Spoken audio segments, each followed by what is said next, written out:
Risa's from Boulder, and she's been an experienced athlete, a triathlete. She's done Ironmans, and her life was really changed with her diagnosis of acromegaly. So how did it feel when you first got your diagnosis? It was extremely affirming, actually. I looked at my endocrinologist and said, "So you mean I'm not crazy?" And she said, "Risa, you are not crazy." So I had the surgery, and I felt extremely hopeful, like, okay, now I can get back to normal. I couldn't do much of anything. I could barely leave the house. 10 months later, I looked at my bike and I'm like, all right, let's go, even if it's 1 mile. To start. I'm gonna ride. Yeah. Then I found the route from Canada to Mexico along the Pacific coast, and I'm like, that's the one.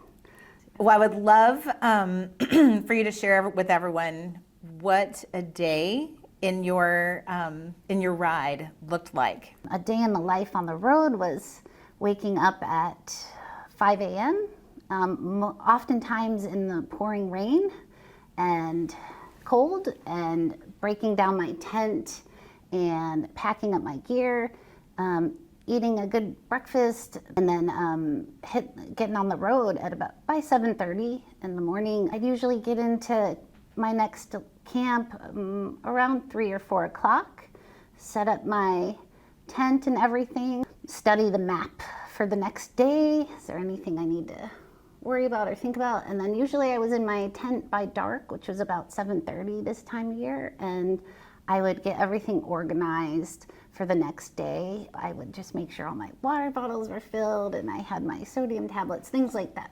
I remember thinking, initially the ride was for my own personal healing, and I remember thinking like, well, wait a minute, if I couldn't find the information that would have been helpful to me, and had I known sooner and had an earlier diagnosis, things might have been different. Like if I didn't have access to that, like there's probably a lot of other people out there that don't either.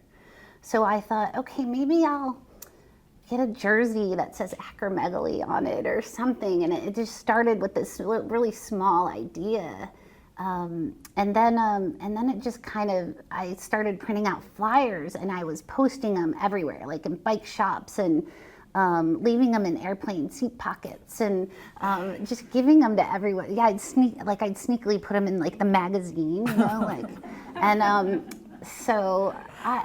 then it just, I started connecting with people, and I was invited to Pituitary World News Conference, and I connected with a lot of people there, and then all of a sudden it kind of expanded, and then I was connected to Crinetics, and then now I have buttons and a logo, and it really caught people's attention, and so people are talking about it, and that's all I want, is people to start talking about it. And I just remember getting this point, like, I can't let anything hold me back from the person I want to be in the world and the life I want to live, and I want it to be full. I want to live a full, meaningful, purposeful life. And so, and I remember telling someone like, oh, I just need to unleash. I just want to unleash, and that's kind of where that came from. So now I'm living my life unleashed.